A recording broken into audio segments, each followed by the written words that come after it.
बिस्मिल्लाहिर्रहमानिर्रहीम। वैसे तो भुना गोश्त बहुत ही किस्म के बनते हैं, लेकिन आज मैं जो भुना गोश्त बना रही हूँ उसे कहते हैं नवाबी भुना गोश्त। ये बहुत ही आसान और क्विक बन जाने वाली रेसिपी है, और अगर आपके बिन बुलाए मेहमान आ जाएं और आपके घर में गोश्त मौजूद हो तो आप इस नवाबी भुने गोश्त को अर्जेंट बेसिस पर आधे घंटे में तैयार कर सकते हैं। तो चले रेसिपी स्टार्ट करते हैं। अस्सलाम वालेकुम, टेस्टी फूड विद सलमा में आपको खुशामदीद। तो चले मैं आपको लेकर चलती हूँ मज़ेदार जायकों के जहान में, जहाँ आज मैं बना रही हूँ नवाबी भुना गोश्त। जिसके लिए सबसे पहले हम 1 किलो गोश्त लेंगे। मैंने यहाँ पे हड्डी वाला गोश्त लिया है और उसमें थोड़ी सी चिकनाई भी शामिल है, और साथ ही 5 अदद दरमियाने साइज़ की प्याज लेंगे। ये देखिए प्याज मैंने इस साइज़ का लिया है, और कुछ गरम मसाले और 4 अदद हरी मिर्च भी शामिल हैं।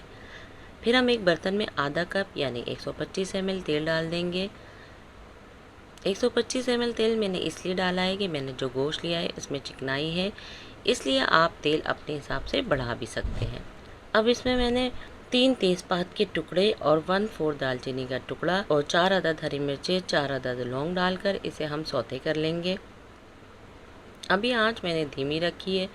इसके बाद हम इसमें आधे से ज़्यादा प्याज ब्राउन करने के लिए डाल देंगे, और बाकी की प्याज को हम गोश्त के साथ बाद में डालेंगे। प्याज को हम लाइट ब्राउन होने तक मुसलसल चमचा चलाते रहेंगे। ये देखिए हमारी प्याज कुछ देर में लाइट ब्राउन होने वाली है, और तकरीबन हमको इतना ही लाइट ब्राउन प्याज चाहिए। इस तरह से प्याज ब्राउन करने से प्याज का पानी भी खुश्क हो जाता है और सालन का कलर भी अच्छा आता है। अब हम इसमें गोश्त डाल लेंगे। इसके बाद गोश्त की 5 मिनट तक भुनाई करेंगे। आंच मैंने यहाँ पे दरमियानी रखी है। फिर इसमें हम बाकी की प्याज और मसाले डाल देंगे, और साथ ही इसमें थोड़ी सी हरे धनिए की डंडियाँ खुशबू बढ़ाने के लिए डाल देंगे। और कच्चा प्याज भी मैंने इसलिए डाला है कि गोश्त और प्याज अब आपस में मिक्स होंगे तो इसका पानी गोश्त को गलाने में काम आएगा। अब इसमें हम 1.5 खाने का चम्मच धनिया पाउडर, 1.5 खाने का चम्मच पिसी हुई देगी मिर्च, आधा चम्मच हल्दी, आधा खाने का चम्मच नमक और तमाम मसालों को डालकर अच्छी तरह मिक्स कर लेंगे ताकि मसाले गोश्त के अंदर एब्जॉर्ब हो जाए। इसके बाद इसमें मैं 1 खाने का चम्मच लहसुन अदरक का पेस्ट शामिल करके इसको मज़ीद हम 5 मिनट तक भुनेंगे। क्योंकि हम गोश्त को कुकर में बना रहे हैं तो इसलिए इसकी भुनाई हम अभी ही कर लेंगे। हम उस वक्त तक मसाले को भूनते रहेंगे जब तक मसाला तेल ना छोड़ दे और मसाले की भुनने की खुशबू ना आने लगे। दरअसल भुने गोश्त में ज़्यादा काम ही भुनाई का होता है। मज़ीद ये कि भुने गोश्त से प्याज और गोश्त का पानी अच्छी तरह भुन जाएगा। इसके बाद इसमें हम आधा चाय का चम्मच काली मिर्च डालकर इसे मिक्स करेंगे, और फिर इसमें 2 कप पानी डाल देंगे और कुकर को 15 मिनट के लिए ढक देंगे। इतनी देर में अगर आपको मेरी कुकिंग की रेसिपी पसंद आ रही हो तो मेरी वीडियो को लाइक और चैनल को सब्सक्राइब ज़रूर कर लें, और बेल के बटन को दबाकर ऑल पर क्लिक कर लें ताकि मेरी तमाम वीडियो आपको मिलती रहे।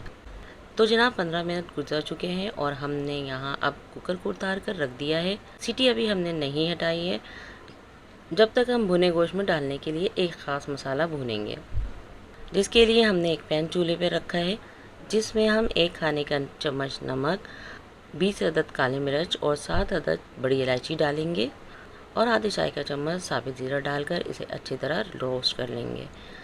अच्छा, मैं आपको यहाँ पर एक बात बताती चलूँ, मैं यहाँ पर बीफ बना रही हूँ इसलिए मैंने यहाँ पर बड़ी इलायची डाला है। अगर आप चिकन बनाएंगे तो आप इसमें छोटी इलायची डालेंगे।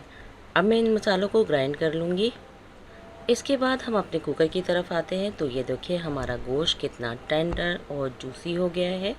अब हम इसमें 3 खाने के चम्मच दही डाल देंगे और उसे मिक्स करेंगे।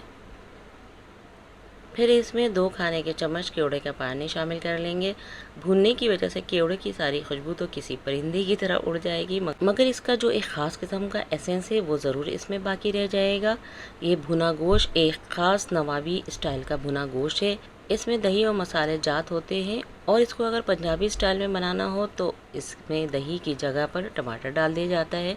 तो चले अब हम इसमें कुछ हरा धनिया और पुदीने के पत्ते डाल देंगे, और साथ ही जो मसाले हमने ग्राइंड करे हैं वो भी डाल देंगे, और उसे दम वाली आंच पर आहिस्ता आहिस्ता पकाएंगे।